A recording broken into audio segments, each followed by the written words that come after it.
Dear students, welcome to the third video of the Russian Revolution.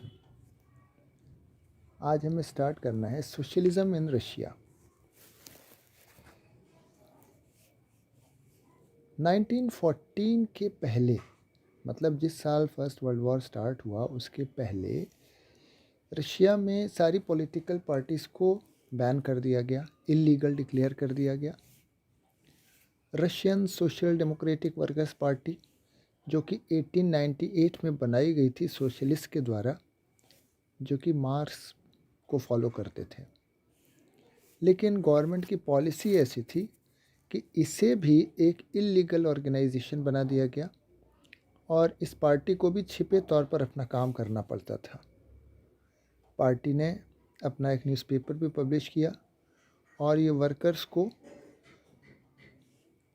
Organised strikes करते थे और workers को mobilise भी करते थे, बढ़ावा देते थे इनके फेवर में, और स्ट्राइक्स ऑर्गेनाइज करने का काम भी करती थी पार्टी, लेकिन अंडरग्राउंड रहते हुए। जैसे हमारे देश में क्रांतिकारियों को ब्रिटिश पीरियड में अंडरग्राउंड रहते हुए अपना काम करना पड़ता था, इन द सेम वे। अब जो रशियन सोशलिस्ट थे, सोशलिस्ट विचारधारा को मानने वाले, उनमें कुछ तो ऐसे थे कि उनका कहना था कि रशिया में जो किसान अपने लैंड को पीरियडिकली डिवाइड, मतलब इकट्ठा खेती करते हैं पूल अप करके, और बाद में अपने प्रॉफिट को डिवाइड करते हैं, तो मिलजुल कर जो ये खेती करते हैं, तो ये ट्रेडिशन उनको सोशलिस्ट बनाता है। तो उनका कहना था कि वर्कर्स को नहीं बल्कि किसानों को रिवॉल्यूशन का मेन फोर्स होना चाहिए। ये पीजेंट्स जो हैं, they will be the main constituent of the Russian revolution. और रशिया जो है सोशलिस्ट ज़्यादा तेज़ी से बन पाएगा अगर इनको रिवॉल्यूशन की जिम्मेदारी दी जाए। सोशलिस्ट जो थे रशिया में, गांव में, कंट्री साइड में, वो बराबर एक्टिव थे। गांव में इन्होंने, रूरल एरियाज़ में, कंट्री साइड में इन्होंने सोशलिस्ट रिवॉल्यूशनरी पार्टी की स्थापना की 1900 में। इस पार्टी ने पीजेंट्स के राइट्स के लिए लड़ाई लड़ी और इन्होंने अपनी मांग रखी कि जो लैंड नोबल्स का है वो किसानों को दे दिया जाए। तुम्हें याद होगा मार्क्स ने भी ऐसी डिमांड रखी थी, land should be redistributed to the peasants. तो सोशलिस्ट रिवॉल्यूशनरी पार्टी जो 1900 में बनी, उसने ज़मीन किसानों को डिस्ट्रीब्यूट करने की मांग रखी। सोशल डेमोक्रेट्स जो थे, सोशल डेमोक्रेट्स, उनकी विचारधारा थोड़ी अलग थी। ये लोग सोशलिस्ट रिवॉल्यूशनरी से थोड़ा अलग सोचते थे। लेनिन का कहना था, तुम्हें याद होगा कि लेनिन जो है वर्कर्स को फेवर करते थे, तो लेनिन का कहना था कि पीजेंट्स जो हैं यूनाइटेड नहीं हैं। कुछ पीजेंट्स पुअर हैं, कुछ रिच हैं, कुछ लेबरर्स के रूप में काम कर रहे हैं, जबकि कुछ कैपिटलिस्ट हैं, बड़े किसान हैं, और दूसरे वर्कर्स को अपने यहाँ एम्प्लॉय कर रहे हैं। तो पीजेंट्स के बीच में ये डिफरेंशिएशन है, यूनिटी नहीं है। इसलिए ये सोशलिस्ट मूवमेंट का मेन कंस्टिट्यूएंट इन्हें नहीं माना जा सकता। तो इस तरह से हम देखते हैं कि सोशल डेमोक्रेट्स और सोशल रिवॉल्यूशनरीज़, इनके विचारों में थोड़ा अंतर था। रिवॉल्यूशनरीज़ पीजेंट्स को इम्पोर्टेंट देते थे और डेमोक्रेट्स जो है वर्कर्स को देते थे। इनकी पार्टी ऑर्गेनाइजेशन के बारे में भी डिफरेंस रखती थी। लेनिन का कहना था, जो कि बोल्शेविक ग्रुप का लीडर था, देखो ये जो पार्टी थी इनकी सोशलिस्ट रिवॉल्यूशनरी पार्टी, इसमें दो ग्रुप हो गए थे, बोल्शेविक्स और मेंशेविक्स। बोल्शेविक्स के लीडर लेनिन थे, व्लादिमीर लेनिन। तो लेनिन का कहना था कि रशिया, जहाँ की ज़ार का शासन है, जो कि एक रिप्रेसिव सोसाइटी है, ज़ार दमन की नीति को चलाता है, मनमाना करता है, ऐसे देश में पार्टी को डिसिप्लिन होना बहुत ज़रूरी है, और पार्टी में हर किसी को मेंबर बनाना उचित नहीं होगा। The number and quality of members should be controlled.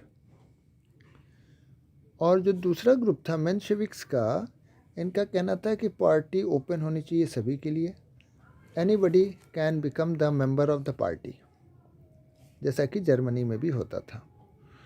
तो हम देखते हैं कि ये दोनों के विचारधाराओं में अंतर था, और ये जो पार्टी थी सोशलिस्ट रिवॉल्यूशनरी पार्टी, इसमें डिफरेंसेस थे दो चीज़ पर। एक तो कुछ मेंबर्स पीजेंट्स को इम्पोर्टेंस देते थे, कुछ जो है वर्कर्स को इम्पोर्टेंस देते थे।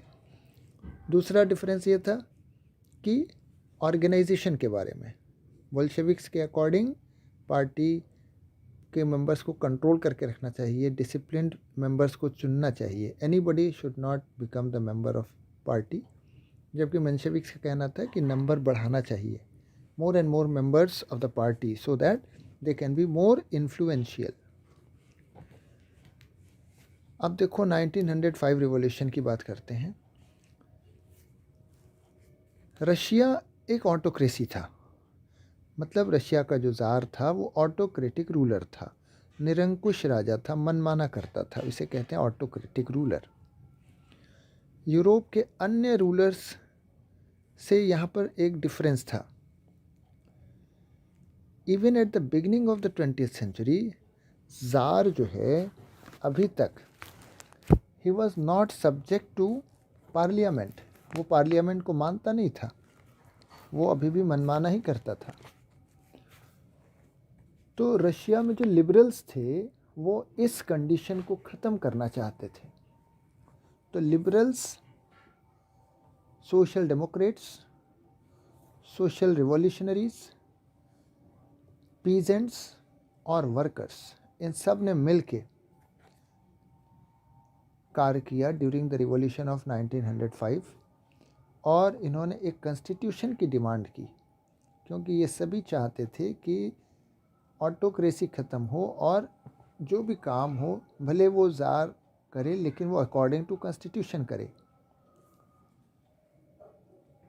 अब they were supported in the empire by nationalists, तो जितने नेशनलिस्ट थे उनका भी सहयोग इन लिबरल्स को मिला, पोलैंड में मिला, Muslim dominated areas of Russia यहाँ पर भी मिला, जहाँ की जैडिडिस्ट थे। जैडिडिस्ट्स तुम्हें पता है मुस्लिम रिफॉर्मर्स को नाम दिया गया था। ये जो जैडिडिस्ट थे ये मुस्लिम्स थे, लेकिन ये चाहते थे कि इस्लाम को थोड़ा मॉडर्नाइज किया जाए और सोसाइटीज़ को इसका एडवांटेज मिले। तो ये सारे liberals, democrats, revolutionaries, peasants, workers, इन सब ने मिल के कॉन्स्टिट्यूशन की डिमांड की। 1904 का जो वर्ष था ये रशिया के लिए, रशिया के वर्कर्स के लिए बहुत बुरा था, क्योंकि गुड्स के दाम बढ़ गए और लोगों की रियल वेजेस कम हो गई। रियल वेजेस का मतलब वेजेस कम नहीं हुई एक्चुअली, लेकिन उनकी परचेजिंग वैल्यू कम हो गई। पहले 100 रुपये में अगर 10 किलो अनाज मिलता था तो अब 100 रुपये में 5 ही किलो या 6 किलो अनाज मिलता है। तो इनकम तो नहीं घटी उनकी, लेकिन एक्चुअल में देखा जाए तो रियल वेजेस कम मानी जाएंगी। लोग असंतुष्ट थे रशिया के मोनार्क से, तो वर्कर्स एसोसिएशन जितने बनते थे इसमें लोग मेंबर्स बनने लगे बहुत तेज़ी से। They wanted to be members. और एक घटना होती है जब असेंबली ऑफ रशियन वर्कर्स के 4 मेंबर्स जो कि 1904 में बनी थी, उनको डिसमिस कर दिया गया पुटिलोव आयरन वर्क से, वहाँ से इनको काम से निकाल दिया गया। तो ये 4 वर्कर्स को जब निकाला गया पुटिलोव आयरन वर्कर्स से, तो इंडस्ट्रियल वर्कर्स एक्शन में आ गए और अगले कुछ दिनों में 1,10,000 वर्कर्स जो कि सेंट पीटर्सबर्ग में काम करते थे, ये सब स्ट्राइक पर चले गए। और इन्होंने अपनी डिमांड्स और एक्स्ट्रा डिमांड्स भी रखी। उन 4 वर्कर्स के फेवर में स्ट्राइक करते हुए इन्होंने कुछ और भी डिमांड रखी। Reduction in the working day, 8 hours का वर्किंग डे मांगा इन्होंने, वेजेस में इंक्रीज़ मांगा, और इनकी तीसरी डिमांड थी कि वर्किंग कंडीशन भी हमारी इम्प्रूव की जाए। तो इस तरह से वर्कर्स की स्ट्राइक हो गई सेंट पीटर्सबर्ग में। जब इनका जुलूस, जिसके लीडर थे फादर गेपोन, ये लोग विंटर पैलेस पर पहुँचे तो इन पर अटैक कर दिया गया। इनको तितर बितर करने के लिए they were attacked by the police and the Russian forces. करीब 100 वर्कर्स मारे भी गए, 600 इंजर्ड हुए। और ये इंसिडेंस संडे को हुई थी, तो इस संडे को ब्लडी संडे नाम दिया गया।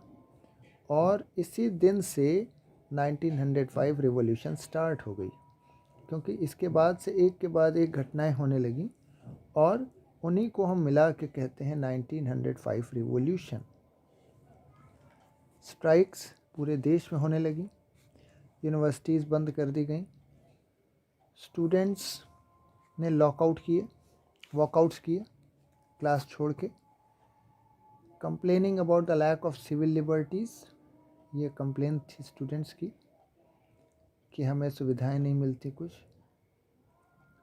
लॉयर्स, डॉक्टर्स, इंजीनियर्स और भी मिडिल क्लास वर्कर्स, इन सब ने मिलके एक ऑर्गेनाइजेशन बनाया, union of unions. Union of unions मतलब सभी यूनियंस के ऊपर एक यूनियन बनाया इन्होंने, सुपर यूनियन जिसे कह सकते हैं। And demanded a constituent assembly. तो इनका कहना था कि अब तो कंस्टिट्यूएंट असेंबली ज़रूरी है।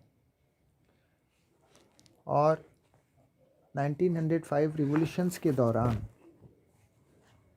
ज़ार को समझ में आ गया, तुमने फ्रेंच रिवॉल्यूशन में पढ़ा है कि जब लुई 16 ने देखा कि अब विद्रोह बढ़ता जा रहा है, रिवॉल्यूशन बढ़ता जा रहा है, तो ही एक्सेप्टेड द पार्लियामेंट। भले वो बाद में उसने कॉन्स्पिरेसी की, लेकिन at a time he accepted. तो यहाँ भी ज़ार ने कहा कि ठीक है, जब उसने देखा कि ऐसे काम नहीं चल रहा है, लोग विद्रोह बढ़ता जा रहा है, रिवॉल्यूशंस हो रहे हैं, तो ही उसने कहा कि ठीक है, हम एक पार्लियामेंट बनाने का परमिशन देते हैं। एक इलेक्टेड पार्लियामेंट बनेगी जिसको नाम दिया गया ड्यूमा।